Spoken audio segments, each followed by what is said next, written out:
Hello everyone, welcome to exam mode. I am Shubham Verma और आप सभी का हार्दिक स्वागत है। फ्रेंड्स, गवर्नमेंट ऑफ इंडिया ने रिसेंटली एक नोटिफिकेशन जारी किया है जिसमें वो कह रही है कि वो 3 दिन का आपका स्पेशल सेशन लेके आने वाली है आपके पार्लियामेंट के बजटरी सेशन में। किस लिए? ताकि वो 3 इंपॉर्टेंट इंटरकनेक्टेड बिल्स को पास करा सके, जिसमें कि पहला रहेगा आपका नारी शक्ति वंदन अधिनियम अमेंडमेंट बिल। ठीक है, इसमें क्या होगा कि जैसा कि आपको याद है कि नारी शक्ति वंदन अधिनियम आपका 2023 में पास किया गया था, जिसमें आपका 33% वुमेन रिजर्वेशन की बात करी गई थी। कहाँ पर? आपके आपके लोकसभा में और साथ ही साथ आपका स्टेट लेजिस्लेटिव असेंबलीज में। इसमें ध्यान रखने वाली बात यह है कि उस समय गवर्नमेंट ऑफ इंडिया ने कहा था कि हम राज्यसभा में रिजर्वेशन की बात नहीं कर रहे हैं। ठीक है, राज्यसभा में रिजर्वेशन की बात उन्होंने नहीं करी थी 33% की। ठीक, तो ये आपका एक बिल जो पास कराएगी, और साथ में आपका डिलिमिटेशन कमीशन वाला भी एक जो बिल है वो गवर्नमेंट ऑफ इंडिया लाने वाली है। तो डिटेल से समझेंगे कि क्या है ये बिल और क्यों साउथ के जो आपके राज्य हैं वो इस बिल को लाने से बहुत ज़्यादा नाराज़ हैं। आपको समझने की बहुत ज़्यादा ज़रूरत है कौन कौन से आर्टिकल इसमें इन्वॉल्व है, ये आपके एग्जाम में डायरेक्टली आ सकता है। ठीक, तो गवर्नमेंट ऑफ इंडिया आखिर प्रपोज क्या कर रही है?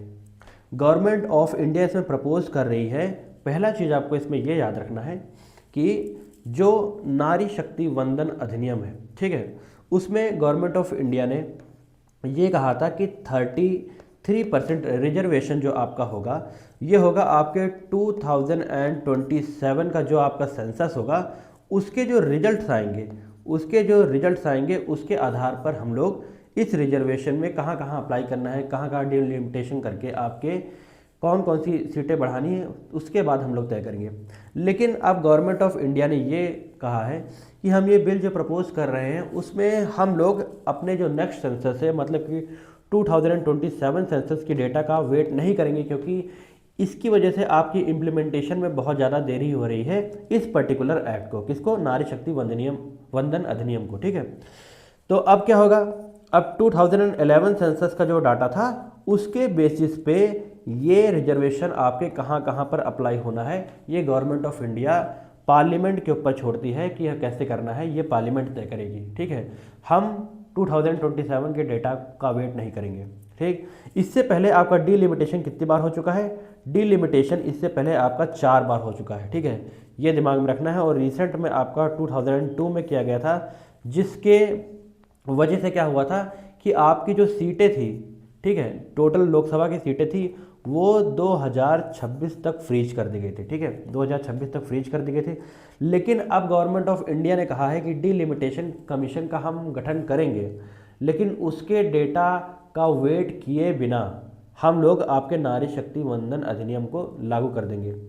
अच्छा जी, और एक बात गवर्नमेंट ऑफ इंडिया ने इसमें कही है, वो इम्पोर्टेंट आपके जानने के लिए। अभी आपकी जो लोकसभा की सीटें हैं, लोकसभा की जितनी सीटें हैं, अब गवर्नमेंट ऑफ इंडिया उसको बढ़ाकर क्या कर रही है, 850 सीटें कर देगी। ठीक है, लोकसभा की सीटें अब 850 होने वाली हैं, जिसमें 815 तो आपकी डायरेक्टली आपकी स्टेट्स की होंगी, और जो बची हुई आपकी कितनी हैं ये रहेंगी आपकी किसकी? ये आपकी रहेंगी यूनियन टेरिटरीज़ की। ठीक है, तो ये एक इम्पॉर्टेंट प्रोविज़न है जो गवर्नमेंट ऑफ इंडिया लाने वाली है।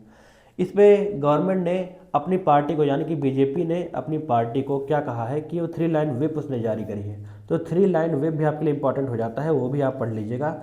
3 लाइन व्हिप जारी करके कहा है कि सबकी प्रेजेंस इसमें कंपलसरी है, ताकि ये बिल वो लोग पास करा सके इस बजटरी सेशंस में। तो ये चीज़ है। अब आइए कंपैरिजन में हम लोग देख लेते हैं कि क्या क्या चीज़ें हुई हैं और क्या क्या चीज़ें अब होनी है। ठीक है, कंपैरिजन आपके लिए देखने के लिए बहुत ज़्यादा जरूरी है।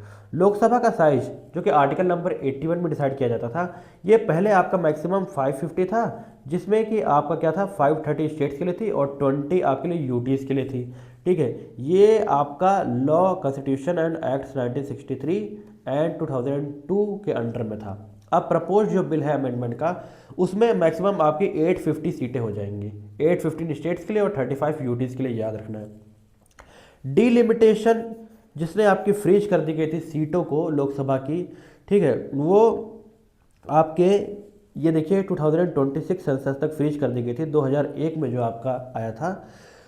तो अब क्या होगा, गवर्नमेंट ऑफ इंडिया ये कह रही है कि population as ascertained at such census as Parliament may by law determined lifts the freeze on 1971/2001 data and can proceed using latest published census figure। मतलब कि जो गवर्नमेंट ऑफ इंडिया 850 सीटें जो प्रपोज करने जा रही है उसके लिए अब 2027 का जो सेंसस होने वाला है उसका वेट वो नहीं करेगी, यानी कि जो लेटेस्ट जो सबसे ज़्यादा सेंसस आपका 2011 के डेटा को देखते हुए वो रीशफल आपकी कर देगी सीटों को, 850 सीटें जो उसने प्रपोज करी हैं। ये दिमाग में रखना है, यही चीज़ यहाँ पर दिया गया है, इसका मैंने आपको वो बता दिया है, ठीक। और दूसरी बात है वुमेन रिजर्वेशन जिसने प्रपोज करा था आपके अमेंडमेंट इन फॉलोइंग आर्टिकल्स में, इसने कहा गया था women reservation 1/3 was introduced by 106th amendment act 2023 but implementation was tied to future census and subsequent delimitation. Future में डिलिमिटेशन और साथ में आपका जो अमेंडमेंट होने वाला था, सेंसस जो होने वाला था, उसके बेसिस पे गवर्नमेंट ऑफ इंडिया इसे लागू करने वाली थी। लेकिन रिसेंटली उसने कहा है कि women reservation to be effective immediately after delimitation following this bill's commencement. इस बिल के कमेंसमेंट के बाद गवर्नमेंट ऑफ इंडिया ने जो कहा है कि 2011 के सेंसस के बेसिस पर हम लोग इस बिल को लागू करने जा रहे हैं। आपकी जो नेक्स्ट जो इलेक्शन होने वाला है उससे पहले 2027 से पहले 27 के आसपास हम इसे लागू करने जा रहे हैं और ये बिल आपके पार्लियामेंट में पेश होने वाला है और मोस्ट ऑफ द चांसेस है कि तीनों के तीनों बिल आपके पास हो जाए और ये अमेंडमेंट बन जाए। अब साउथ के राज्य इसमें इसलिए नाराज है इसमें आपके फ्रेंड्स क्योंकि ज़्यादातर चांसेस है कि पॉपुलेशन के बेसिस पर आपकी सीटों का डिवाइड हो जाएगा। तो जब पॉपुलेशन के बेसिस पे सीटों का डिवाइड होगा तो पहले 550 थी, अब हो जाएंगी आपकी कितनी 850 हो जाएंगी, मतलब कि 300 सीटें आपकी बढ़ने वाली हैं। और ये भी आप लोग जानते हैं कि नॉर्थ के जो राज्य हैं उनकी पॉपुलेशन आपकी ज़्यादातर साउथ के राज्य के कंपैरिजन में ज़्यादा है।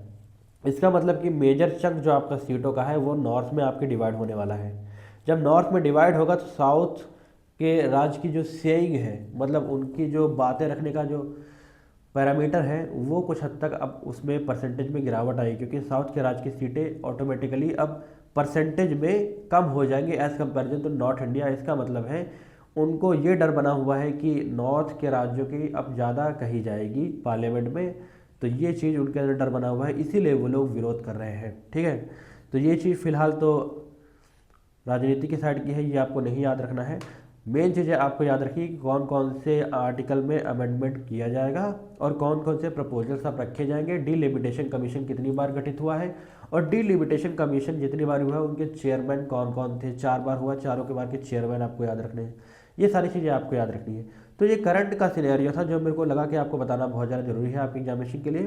तो होपफुली आपको ये वीडियो अच्छी लगी होगी। फ्रेंड्स, अगर आपको ये वीडियो अच्छी लगी हो तो इसे जरूर लाइक कीजिए और चैनल पर नए हैं तो इसे सब्सक्राइब कीजिए। थैंक्स फॉर वॉचिंग, मिलते हैं नेक्स्ट वीडियो में। जय हिंद, जय भारत।